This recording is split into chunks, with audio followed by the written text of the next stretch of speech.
Jokshan.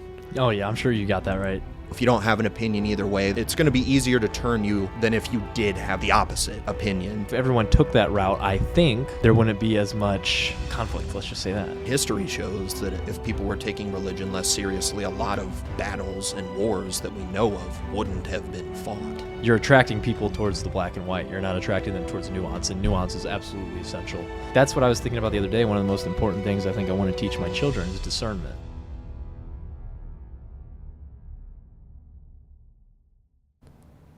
Now we're recording. Yep. Okay, cool. Welcome back, everybody. Today we're going to be reading about the death of Abraham, which I didn't think ended up being super substantial. There's a lot of setup. So we might briefly touch on one of the next stories and then still get to it like as a full episode, Great. but I'm somewhat familiar with that one. Great. Okay, so ooh, baby. After Sarah died and Isaac married Rebekah, Abraham married a new wife named Keturah. Their children were Zimran, Jokshan. Oh, yeah, I'm sure you got that right. Yeah, Midian, Ishbak, and Shua. Jokshan was the father of Sheba and Dedan. The descendants of Dedan were the Asherites, the Letushites, and the Leamites. Sure, I didn't pronounce any of those right either. Then Midian had Ephah, Epher, Hanok, Abida, and Eldah, and all of these were the descendants of Keturah, Abraham's new wife. So Abraham left everything he owned to Isaac, but while he was still living, he gave gifts to the sons of his concubines and sent them away. I guess like separating his true heir from the less like worthy sons of the whores.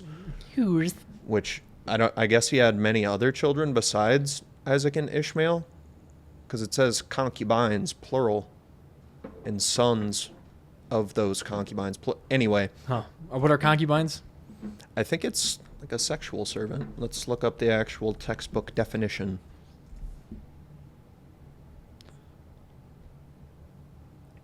Yeah, a woman who lives with a man. It's a woman who lives with a man but has lower status than his wife or wives. Archaic. Mistress. So, side piece, basically. So Abraham lived to be 175, then he died at a good old age, an old man and full of years, so says the scripture. Huh. And he was gathered to his people. His sons Isaac and Ishmael buried him in the cave of Machpelah near Mamre in the field of Ephron, son of Zohar the Hittite, which is the field or the cave in the field where he buried Sarah. Okay. Same cave. There Abraham was buried with his wife Sarah. After Abraham's death, God blessed his son Isaac, who then lived near Beer Lahai Roi. These are the names of the sons of Ishmael, Abraham's son with Hagar. God. You got this. Nebaioth, the firstborn of Ishmael. Kedar, Adbeel, Mibsam, Mishma, Duma, Massa, Hadad, Tema, Jetur, Naphish, and Kedemah. I like that just the first one gets the firstborn of Ishmael, and then every other one's just their name. These were the sons of Ishmael, and these are the names of the 12 tribal rulers according to their settlements and camps. So I guess they've branched out and started their own tribal settlements, and they're the leaders. Ishmael lived to be 137. He breathed his last and died, and he was gathered to his people. His descendants settled in the area from Havilah to Shur, near the eastern border of Egypt, as you go toward Ashur. And they lived in hostility toward all the tribes related to them. So infighting between the tribes of the sons of Ishmael. It's interesting. Seems brotherly conflict is like a recurring theme so far in Genesis.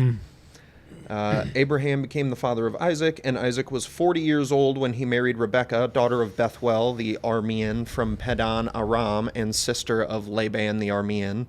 Rebekah was childless, so Isaac prayed to God. The Lord answered his prayer, and his wife Rebekah became pregnant.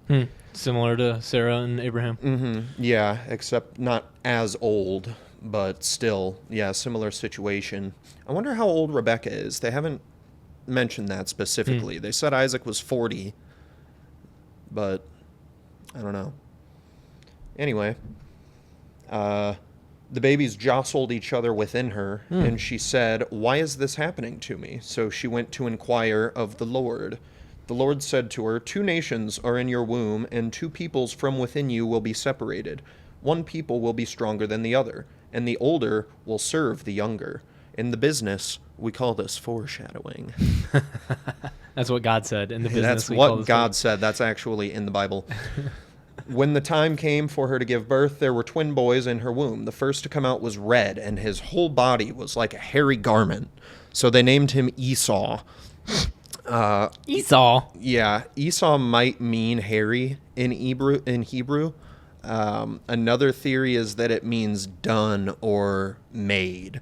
So, and the people that use that translation theorize that that might mean he was born already somewhat complete.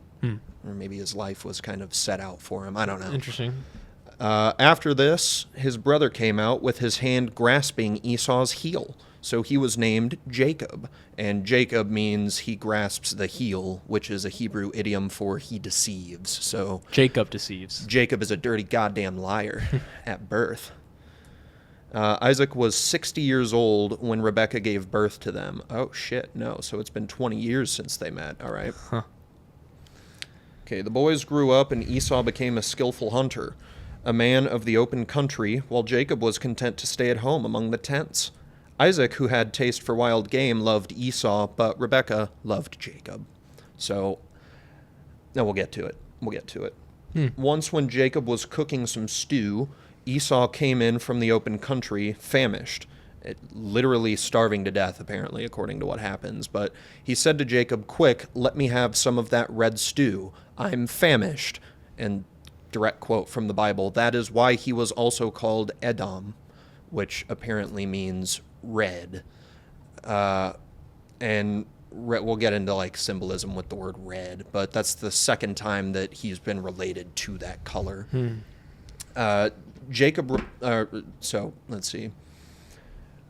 Lost here. Okay, so yeah, he said to Jacob, "Quick, let me have some of that red stew. I'm famished." Jacob replied, "First sell me your birthright." "Look, I am about to die," Esau said. "What good is the birthright to me?" But Jacob said, "Swear to me first." So he swore an oath to him, selling his birthright to Jacob for some beet stew. Just a reminder. Then Jacob gave Esau some bread and some lentil stew. He ate and drank and then got up and left. So Esau despised his birthright. And that's the story of the death of Abraham and the birth of Isaac's sons, Jacob and Esau, which is a lot of setup for a story that's a couple chapters down the line, but not as significant as a burial for Abraham as you would expect for how significant he was in the beginning of the Bible. They don't make a big show of it. No. Yeah. Maybe there's something to that. Like you're not supposed to dwell on it. Like just this happened. Move on, be respectful, pay your respects. Maybe the burial, it's not even like you're not even supposed to take away a deeper meaning than just it's a ceremony, some sort of ritual that you're performing out of respect. But yeah, they don't make a very big deal about it. No, they skip over quite a few years. I guess it was an uneventful couple of decades. But let's see, which I guess would make sense if these people, should occasionally get a break. Since they're apparently being such good boys for God. Let's see. So, here we go. So, Jacob liked to basically stay at home in the tents with mom, while Esau liked to go out and hunt. And Isaac, good man, strong, capable person, favors the one that actually goes out and does shit. And then the mom, Rebekah, prefers the homebody, almost like she's kind of serving as an edible mother here, and keeping him locked away. But let's see, red Or before we get into that, is there anything that you're taking away? The parents liking each child is very significant to me. It's that's super interesting. Yeah, it is. Literally speaking, it's interesting that it's just forthrightly saying, like, both of the parents have their favorites. Yeah. This is Isaac's, this is Rebecca's. But I think it's very interesting that the capable man who has spent 60 years forging his future is happier with the one that's actually going out hunting and behaving as an adult. His call to adventure, he's the one that's actually doing it. Right, exactly. Yeah. So that makes sense. Let's see. The color red, so it's often associated with anger, obviously, as well as power and strength. It's also occasionally used to symbolize impulsiveness. Interesting. Which I think all of those might be foreshadowing, especially the impulsiveness, seeing as, again, he gave away his Birthright. his birthright, his whatever you, what the hell do you call it? Your inheritance for some soup, instead of just walking a little bit farther into camp and being like, Dad, Jacob's being an asshole. Do you have any bread? Yeah, why? Like, it's so trivial. It's again, it's that part where I'm like, is there any significance to this, that when they were writing it, or is it just furthering the story? I'm sure there's something to that. Giving away your birthright is extremely significant. I don't know. It's not giving enough detail for me to understand why on earth you would do that, which is making it more difficult for me to figure out what the symbolism might be. I mean, we give up our birthright in a sense for playing video games. We give up our birthright for all these trivial things that we could be spending, better time on. That's like the immediate thought that comes to me. Yeah, there could be something to that where it's you are in a way throwing away your birthright, your future, and the good that you have the potential to receive if you let yourself get distracted by something as trivial as soup right in front of you. Yeah, immediate pleasures. Yeah, because it does say he was famished, but before he says, I am about to die, the narrator will say, doesn't say he was on the brink of death. Yeah. Or, I don't know if that's literally what famished meant back then. I thought it just meant very, very hungry. But right now, extremely hungry is the definition for that word right now. So I don't know if it was really necessary for this dude to give away his birthright for some stew. In times of, God, I wish I wasn't. I feel like I'm getting old because these words always slip my mind. Desperation. In times of desperation, we totally lose sight of, this is what David Goggins talks a lot about, but like we lose sight of the end piece. It becomes invisible to us. And the only thing in front of us is the immediate pleasures or the immediate stopping of the suffering. Just is the only thing that is visible to us. And it's like we have to unlock a part of our brain that is capable of still seeing that future part in order to get past giving things up for our immediate pleasures. That's keeping your eyes on the horizon as well as the prey right in front of you or whatever. I think there's definitely a lot to that. I mean, when you get really, really down, I mean, it is extremely tempting to just kind of look for anything that might mitigate that. Right. So if you're struggling, it can be really hard to lose sight of the positive and just kind of let yourself ruin that for yourself by not continuing to do the things that you need to do, as opposed to, let's say you're miserable for whatever reason, just going out and getting plastered drunk all the fucking time. Instead of, continuing to work to the best of your abilities and just take care of your general day-to-day responsibilities. Right. Totally. Yeah. Let's see. That is, like I said, I didn't have a whole lot to take away from that. And I read through most of it, like, word for word. I think, coming back to Isaac, looking at his children, and one being the one that's going out hunting, and that's the one he looks more favorably upon, and Jacob being the one that sticks around with his mother. I think it's significant that there are two brothers. because Isaac can look down at that and say, not only is this my future, but he can look at his past self, and he can look at that.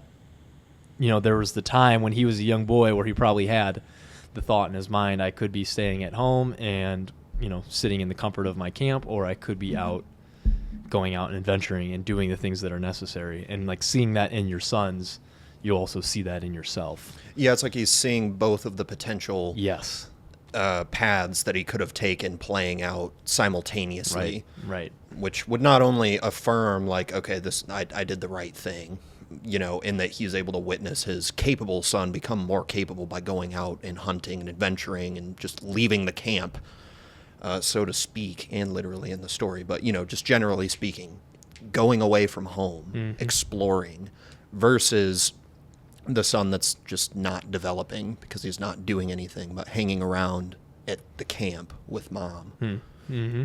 And it would make sense that he would favor the one that's actually embodying like him, as opposed to some layabout. Yeah. A layabout. That's a really nice way of saying it. Yeah.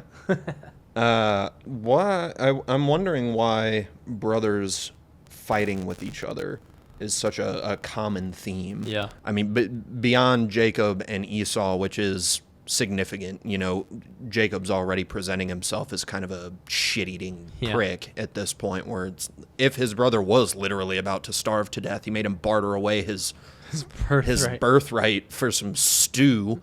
But even Ishmael's sons, he had 12 sons that all split off and set up different tribes and camps, and they're all at odds with each other. What do you think that's about? 12 is a significant motif within, or theme. I'm not sure which one. Is it a motif or a theme? 12 is, I think it's a motif. But 12, the number, reoccurs. 12 apostles, 12 days, 12 whatever. It's a reoccurring thing. Yeah. I wonder why 12. When they were writing this, what was the significance of 12? What number, what were they seeing in groupings of 12 that made them decide to write about this? That's fascinating.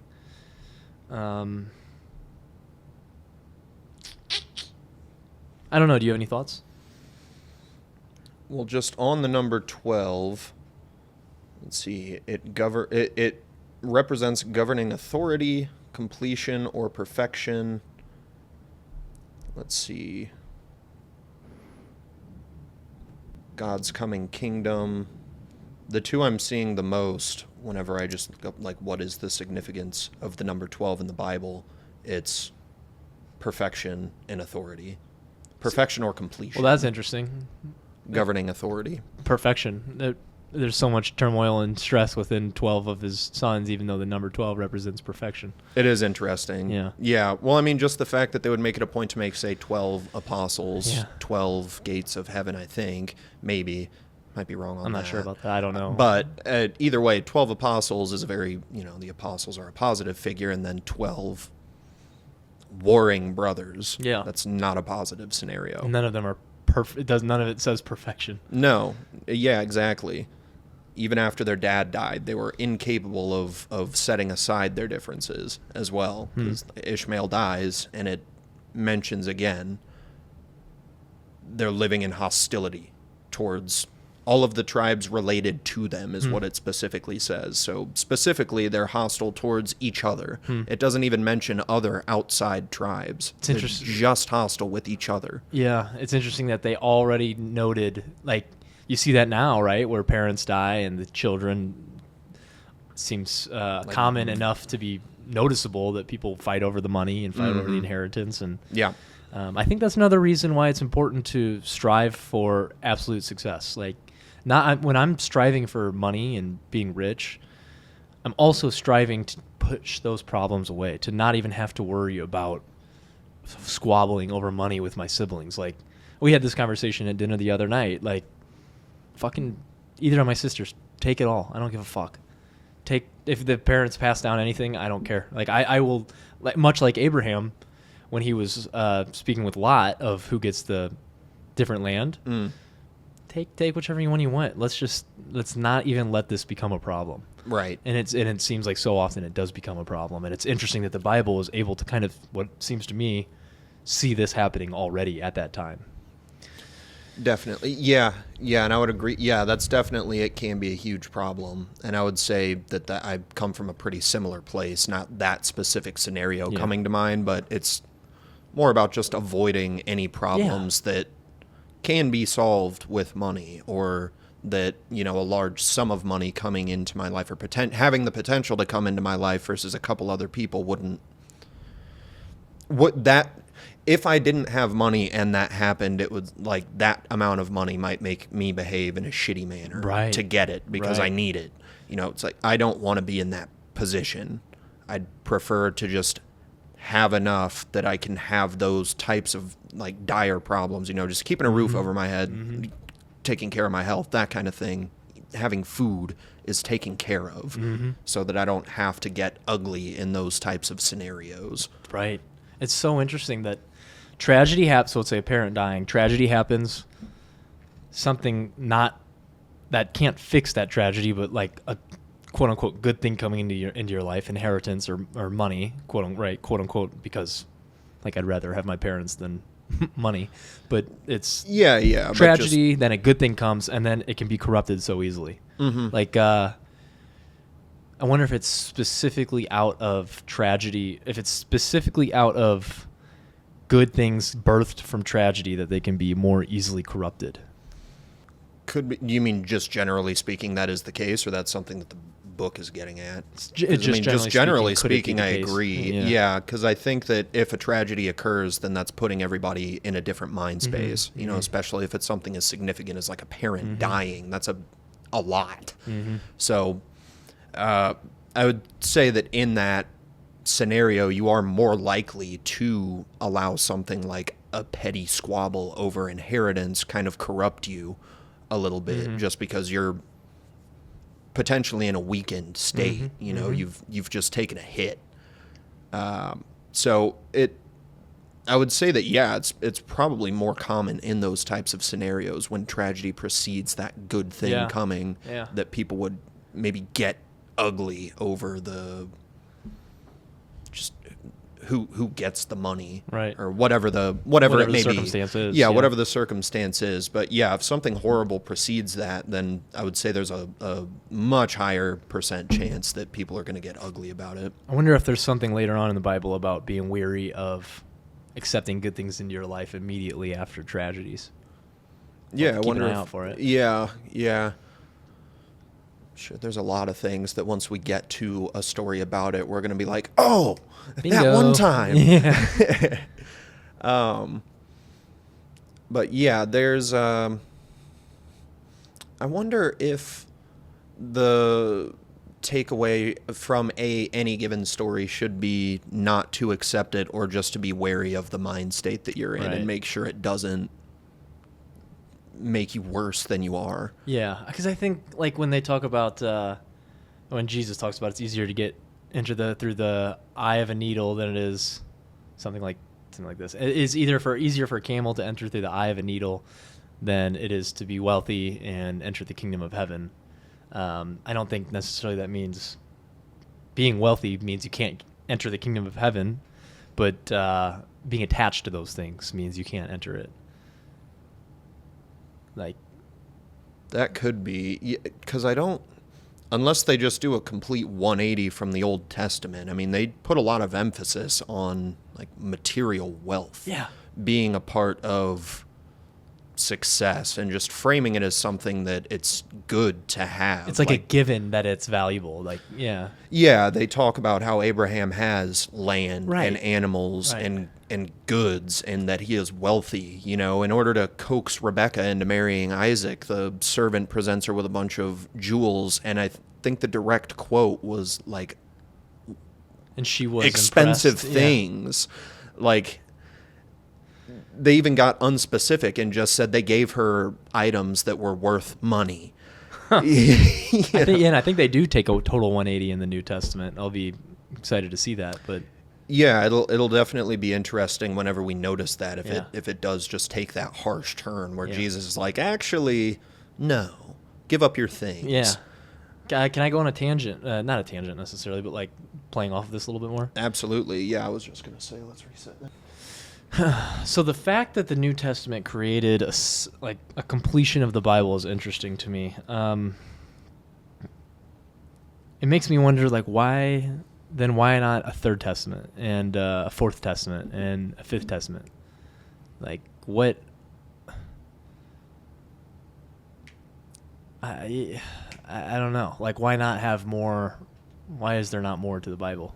Why has it not continued? I don't know. I mean, I wonder how long the Old Testament was just the Testament. well, I mean, what's the actual name for because I think the Torah is the first 5 books. Yeah. There's a name for the goddamn Old Testament that the Jewish religion still uses as its religious text. But I'm wondering how long that was the sole religious text before the New Testament was written and Christianity evolved out of Judaism. Say that again. I'm wondering how long the Jewish book was the book Right. before the New Testament was written, yeah. and then Christianity evolved out of that. Yeah. Like, because you think about it, the Bible has to have been written within, like, the last 2,000 years because it's writing about things that happened 2,000 years ago. So it has to be, we're living BC. So The New Testament. the New Testament. Yeah. The New Testament has to have been written at least within the last 2,000 years because they're writing about events that happened before then. How long before that was... Yeah, right? Because that's not that long in the grand scheme of things. So it's like maybe it just so happens that after the New Testament was written, that's when we were kind of able to... That maybe after that is when we developed the ability to just kind of better document things, or people started to become a little bit less superstitious, and so that's when they would be like, no, we're not seeing this right now. This didn't happen. I'm not seeing this in any of the other historical texts.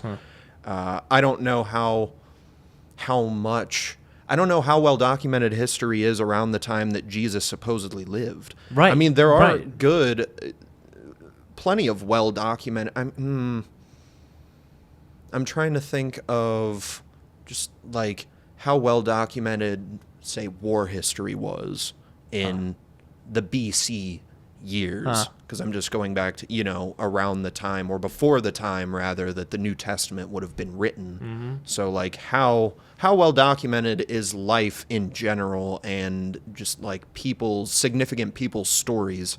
How detailed and how accurate are those historical logs from like 800 BC? Right. How many are there? I don't know. I'm not a historian. My dad might have a better idea. Yeah. It's like, I think I've mentioned it here before. Jesus is maybe mentioned 4 times outside of the Bible around the world, and he's not mentioned as Jesus. He's mentioned as the Jew king or things of that nature, pretty vaguely. Like he's not...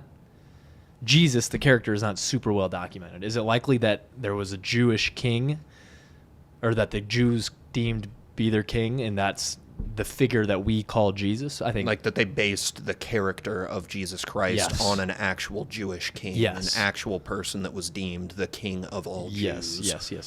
And that could be that. I think that's probably pretty likely. Right. Is that most of the significant people in these books are probably based on somebody, or at least a lot of them. I shouldn't say most, but people like Jesus, maybe people like Abraham, people like Noah, might be based, or at least loosely based, on actual figures that did definitely exist. But then, I've said before, I think that these stories may have happened, but that they're embellished to make the book more compelling. Yes. And to just really get these messages across. And I think that gets to the root of like we're talking about the Bible. I think that gets to the root of what kind of why we did this podcast in the first place, in a sense. Like, I don't know heads or tails about what's going on in Israel right now, or in whatever area you want to call it.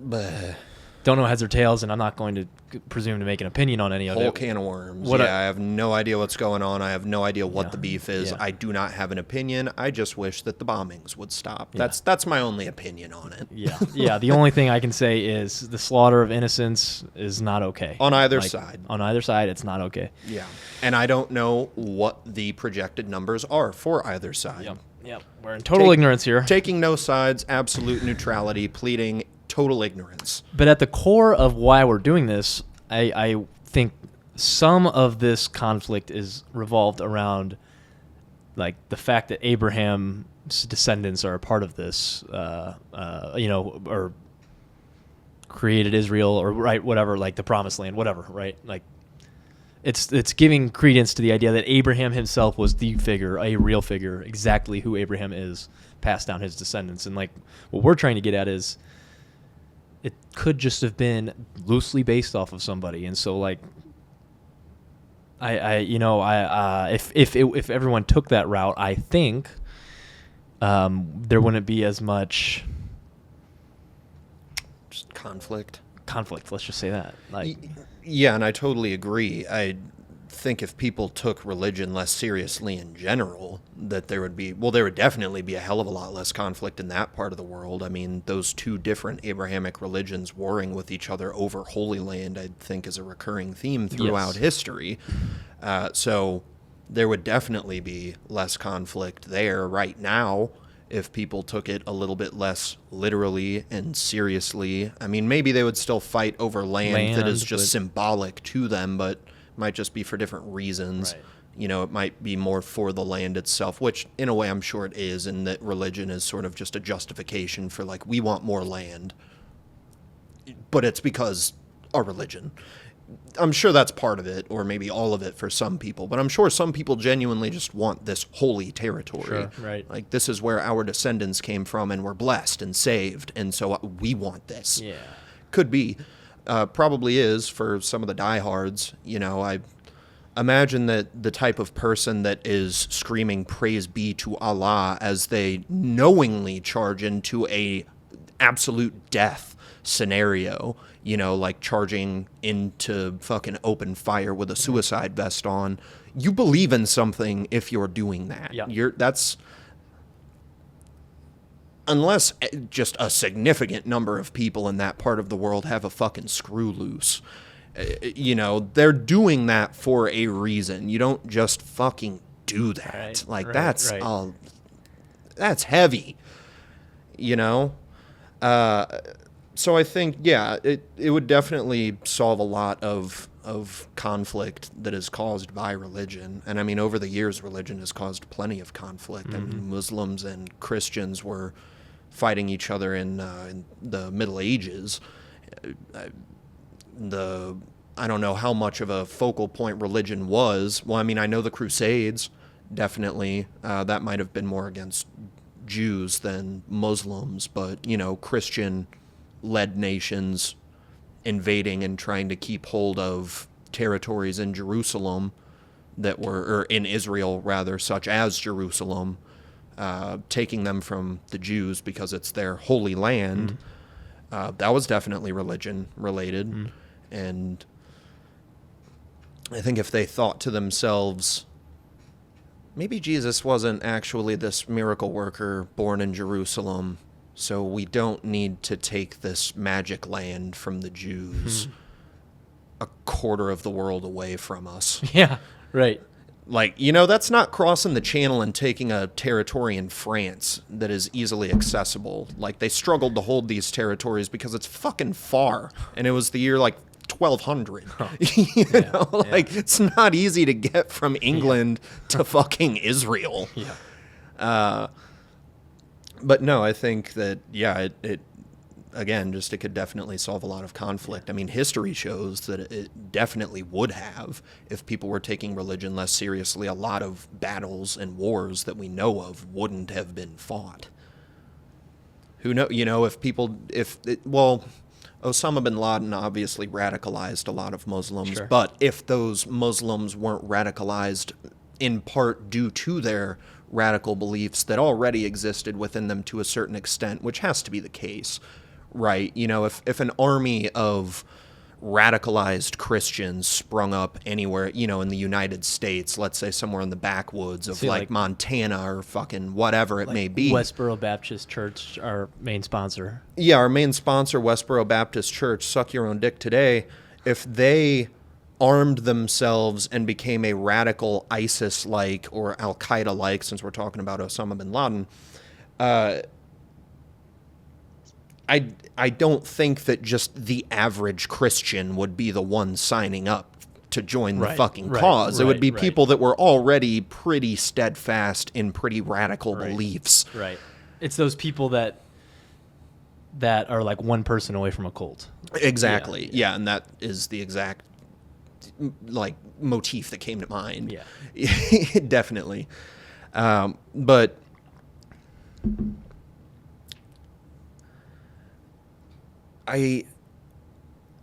it's hard to think that those people would do something like that without being extremely steadfast in their beliefs in a religion already. Mm-hmm. It'd be hard to radicalize like an atheist with Christian values. Right. So my point was, I forgot what my point was for a second. Who knows if the, like, say, 9/11 might not have taken place if all of these people weren't so radicalized by this religion. I don't know how. I mean, a big part of it was the West is evil. And I think a big part of that was look at our scripture and look at what they're doing. So you remove that argument out of the equation, who knows if we would have ended up in the Middle East. Right. I don't know. Again, I'm not an expert on this subject. I know a lot more about like World War II than I do about modern events. This is just us thinking out loud, contemplating. Exactly. Yeah, right. We're not telling you to think exactly the way that we're thinking. Just, I think it's good discussion and good thoughts to just kind of be bouncing around. Certainly not posing as like a role model to be imitated. Right. In my thoughts or actions. Just, yeah. Let's just get it out there. Talking is healthy. Yeah, exactly. Yeah. On that note, it's interesting thinking about World War II and how people on the more radical side, like Nazi Germany and Imperial Japan, how they were more motivated by almost a similar to religion, like fascination or infatuation with their ruler. Yeah, false idol. False idol, exactly. Yeah. They were idolizing their rulers in the same way that, you know, the Crusaders were idolizing God. Yeah. You know, I mean, the Imperial Japanese, you know, like the kamikaze bombers or people as they were doing a bonsai charge would scream like, "For the Emperor." Yeah. Bonsai. you know? So... And same thing with Hitler, you know, he was almost seen as like a deity to the people that really ascribed to that Nazi ideology, almost as if it was a religion, which it's just an interesting temporary deviation away from that religion inspired collection of conflicts. Does the rise of Hitler, let's say, does that start with people that are radical already, or is that slow burn to where people that aren't radical turn radical? I think there's definitely a combination of the two, where there are some people that are already radical. I'm sure there were plenty of people in Nazi Germany that, when they heard Hitler's points of view, say about the Jews or about the current state of Germany and who's responsible for that and what we need to do about it, I'm sure there were plenty of people that already thought that way, and that's why they were drawn to him. They were like, yes, he's onto something. And then I'm sure there were also a lot of people that were not already radical, but just had the potential within them to be radicalized. You know, maybe weaker-willed people, weaker-minded people, more malleable people, I'd say, probably. People that are just a little bit easier to convince of this type of thing. You know, people that don't have their own strong opinions on these specific topics would be one example. You know, if you don't have an opinion either way, that's going to be a lot easier it's going to be easier to turn you than if you did have an opinion, like the opposite. opinion. You know, it's like, well, I specifically think that the Jews have nothing to do with the current negative state of Germany. I think it's probably more because we started a war that we then lost. But somebody that doesn't have any opinion whatsoever is definitely going to be a lot more open to just either opinion. And it just so happened that Hitler, the guy coming to power at the time, was, you know, very anti-Jew. I'm thinking about myself and like what I specifically have opinions on and what I specifically don't. Like, I think I've realized in myself that I'm really easy to get really on board with something. So for the red pill, for instance, like the whole Andrew Tate thing and all these red pill guys, I'm like, yes, like this is the way things are. And then it takes me a little bit to taper off, and then I kind of step outside of myself and go, okay, like here's the take these pieces away from this movement. Fuck all the rest. Like, still include some nuance in your life. And so I go through these patterns, where it's like, boom, I'm all in, and then it's like, okay, I've gotten to the deepness of it, and then now once I've gotten to the bottom of it, I can see its flaws, and I can separate myself from it and take away what I need to and move on. Yeah, as opposed to completely aligning or saying, some of this doesn't work, so I need to toss it all out. Right, right. Yeah, that's a healthy thing to be able to realize about yourself, that you follow that pattern so that you can keep an eye on that and make sure that you're not getting too enveloped in ideas that maybe don't completely align with your values just because some of the points being presented to you do align with your values. Like, that doesn't mean that everything this person says is correct just because we agree on some stuff. And that could have been a big part of it with Hitler too, you know, like maybe he just piggybacking off of the fact that Germany was in a shit state because of the war, World War I. A lot of people were kind of looking for someone to blame. And so when Hitler came along and he said, well, it was the Jews, it's their fault, a lot of people might have been like, there's someone I can point my fucking finger at right there. Now I don't have to just wander around wondering like, what the hell is going on? What am I going to do about it? We have an enemy now, something to focus on. That's what the red pill did too. I have an enemy to focus on, which means I don't have to focus on myself as much either. It's all women's fault. I don't have to focus on myself now because all of that has been offloaded to them. Yeah, and I could see why the red pill is so dangerous for that reason. Because there are some figures within the red pill community and just certain points that have been made that I agree with. But like you said, most of them take it a bit far. Yep. You know, like I don't agree with the guys that say it's important for a woman to remain chaste, but it does not matter at all whatsoever if a guy has a body count over like a few hundred. Like, I think that the balance of importance with chastity is a little bit different between men and women, just because like it's a little bit more difficult to be a ladies' man than it is to be. Right. We've talked about this. We've elaborated. Yeah. So it just takes more. So it's a little bit more impressive when you've built yourself up and become capable of that versus just basically needing to exist. Like, put the least amount of effort into your appearance and boom, like you're good to go as a woman as far as just getting laid. Yeah. But I don't agree with that point. You know, what I meant to get at, you know, like Andrew Tate says some things that make a lot of sense. You know, he does preach just being capable and making something out of yourself.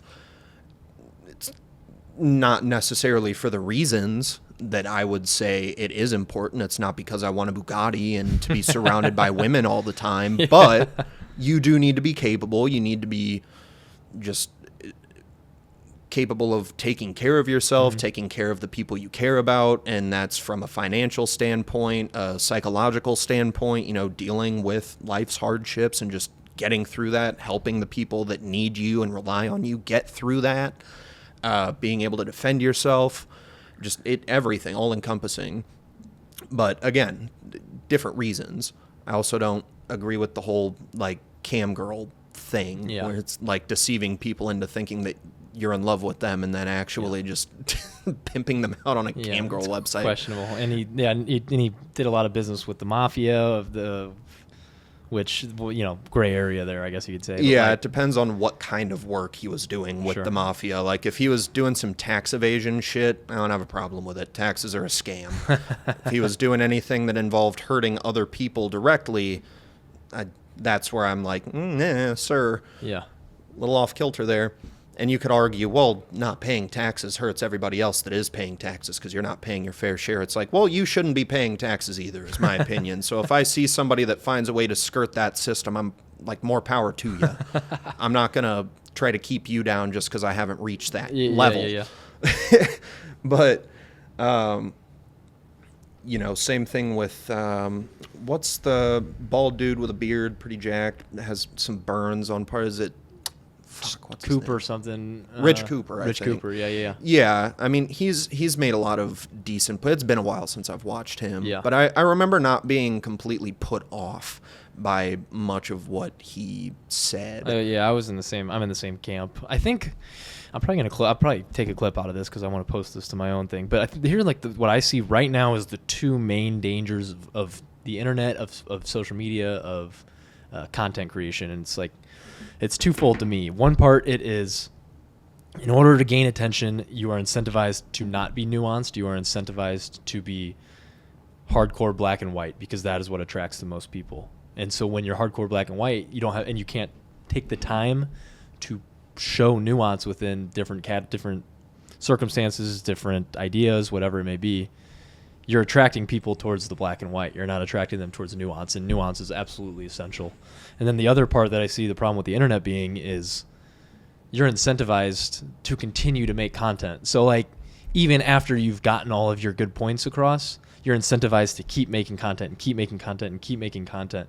And it's like it's depreciating, it seems like to me, to where eventually you're just fucking putting out muck because you have to. Because like you're out of actual substance. Yeah, and then now, but the people that are watching don't realize that, and so they're still taking the same amount of attention and amount of. They'll take it just as seriously. They'll take it just as seriously as they did when the good content was out, and so now they're taking watered down, muddied content, advice, whatever, seriously still. That's a fucking problem. Because it's almost like they've idolized that person in the way that you made sure that you've developed a pattern to avoid completely idolizing everything that these people say. They have not developed that ability yet. And I mean, to a certain extent, I do idolize people in that way. I mean, like, Conor McGregor is probably the first example that comes to mind. Whenever I first got into MMA just by playing EA UFC because I got Game Pass or EA Play, I think is what it's called, and EA UFC 1 was one of the games on there. So I was like, fighting's cool. And so I started watching fighting, and that was like when McGregor was at his peak, or at least nearing his, but I'd say peaked on the rise when he knocked out Eddie Alvarez and became double champ. Gotcha. But this was like right after he knocked out Aldo in a record-breaking title fight time, 13-second knockout of one of the greatest to ever fucking do it. Right. And just, listening to him talk about how passionate he was and his mindset made him very much of an idol to me, to the point where it was just like, everything this guy says is fucking gold. I was able to kind of separate myself from that when he started, I would say, declining in his levels of inspiration. I remember specifically leading up to the Alvarez fight, I was kind of turned off by one of the pressers because he had kind of gotten away from that. He had always done a little bit of shit talk at the press conferences. Like, after he beat Mendez, he was talking about, like, I butchered your face and left you curled up on the mat like a bitch, and talking to Donald Cerrone, who I really like, and was like, you're stiff as a board, I'd snap you in half. They were having a back and forth. That stuff didn't bother me because it was almost kind of lighthearted and playful and funny, and it was just like, it seemed like he was playing a character.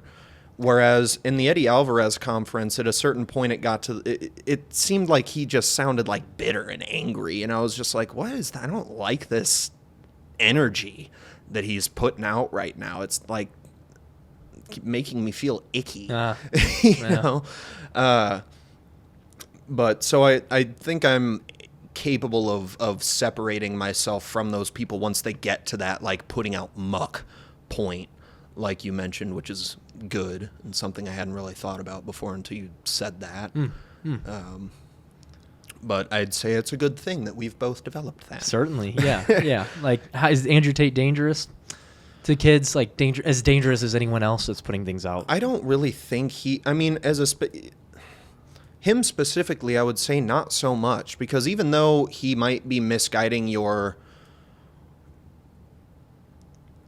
hedonic motivation, and making it kind of hedonic, even though he might be kind of giving you the wrong idea of what your inspiration should be, you should strive for success and capability. Like, ultimately, the things that he is telling people to do, for the most part, seems correct to me. Yeah. He's not telling you to go out there and do anything that would hurt other people. He's not advising people to go start a webcam business and do what he did to get them on board for that. Or is he? Yeah, he I think he's since stopped the course, but he had a full course on it. Oh, on doing that specifically. Yeah. Oh, well. Well, then I take that back. Yeah.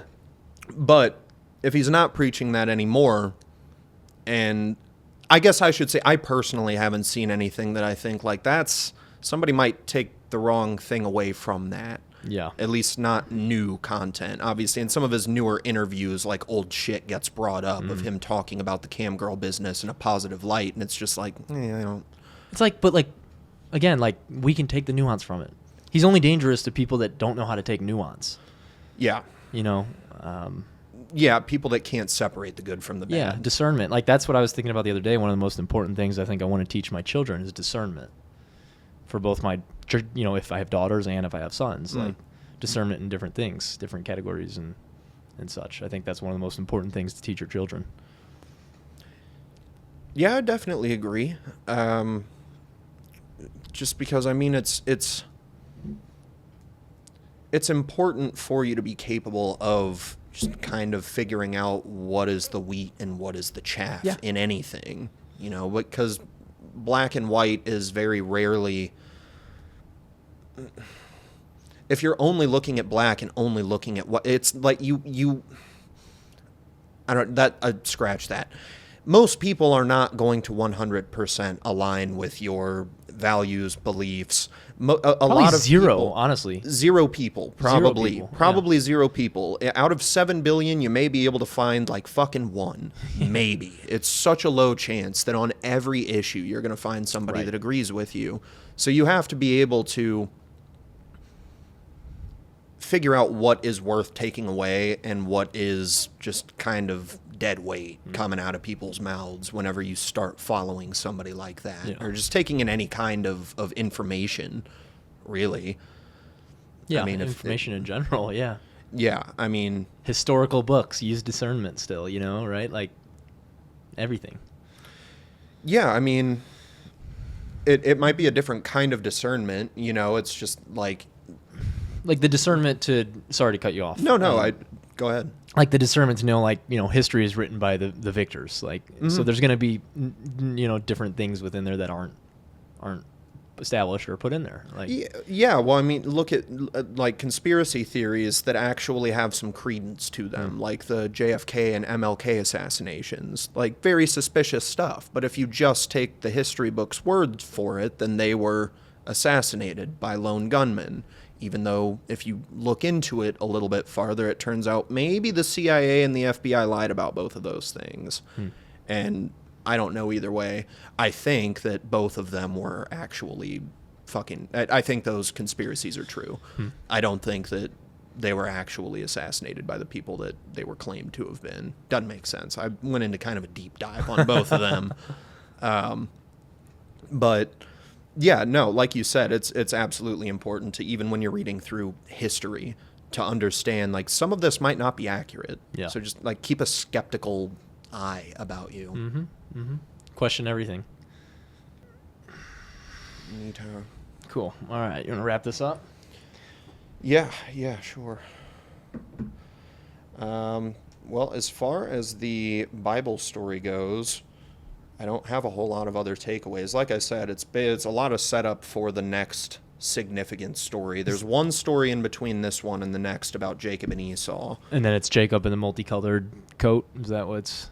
I don't know if that's after the Jacob and Esau Okay. story, but I'm sure that's coming up just because it seems like these characters don't last a long time, like, as far as number of chapters go. Gotcha. I mean, Isaac's story just started picking up, and he's getting old. But not so. I'm sure that one's coming up. The next one is another tale of deception on Jacob's behalf, which it's going to be fun. Cool. That one's a fun story. So, and there's another story in between that is not as fun. So we'll probably on the next episode do both, and probably won't end up spending as much time on the first. Cool. Cool. Alrighty. Well, thank you, everybody. Thank Hope you all you. enjoyed. Biblecast.